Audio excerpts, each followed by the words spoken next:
And we've now traveled along this upland sort of flat surface through which seems to be mostly plutonic rocks in here.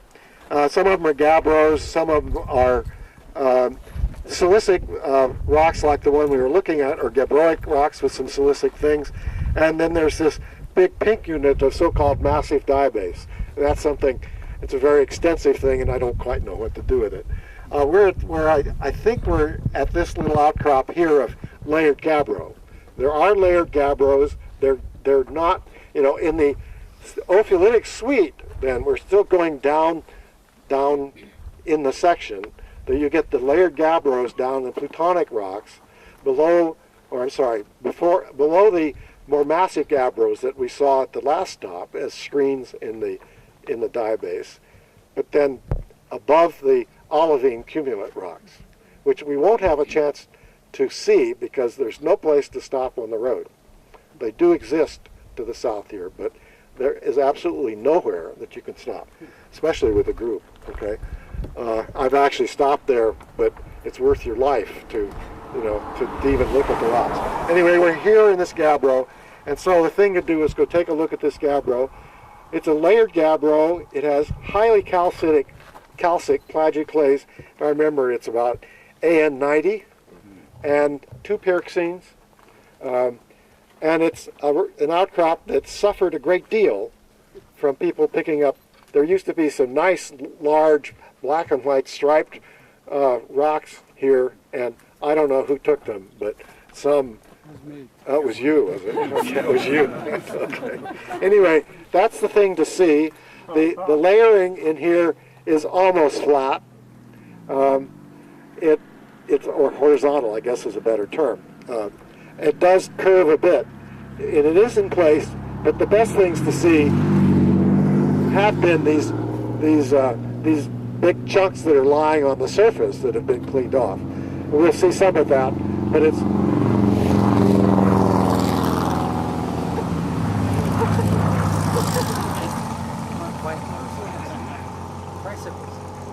As I said, the outcrop has suffered. The really nice pieces are no longer there, and I don't know where they ended up. Probably Berkeley.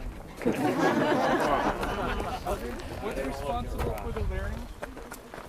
Okay. What's responsible for the layering on the gabbro? What's responsible for the layering in the gabbro? It's a rhythmically layered rock with actually the pieces. We'll have to see how good they are.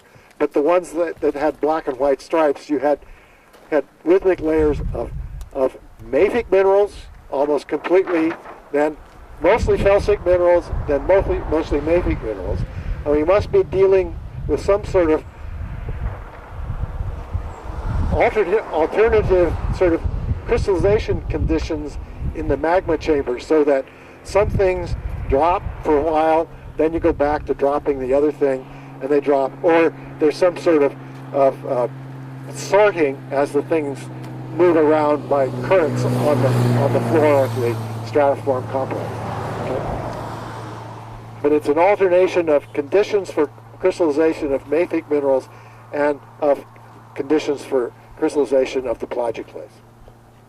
I think the origin of rhythmically banded, rhythmically layered stratiform intrusions is still an open question. It's something that I remember was talked about back in the 1700s when I was a student. But it's an extensive enough phenomenon that it's on your chart. It's an extensive enough phenomenon that I put it on the chart wherever we can find it. No, I mean your chart that you showed. Oh yeah, the chart. That's correct. On the chart of an ophiolite suite, yes. It's extensive enough so that the stratiform, the layered gabbros at the base of the gabbroic part of the section are fairly common. Yeah. Now, would the plagioclase actually sink, though?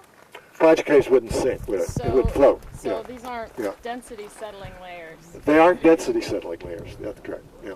Or at least the plagioclase is not density settling layers. The pyroxenes may be, but yeah.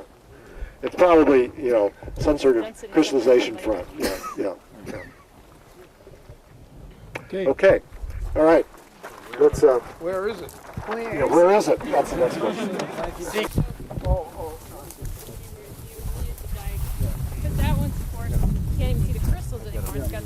this one,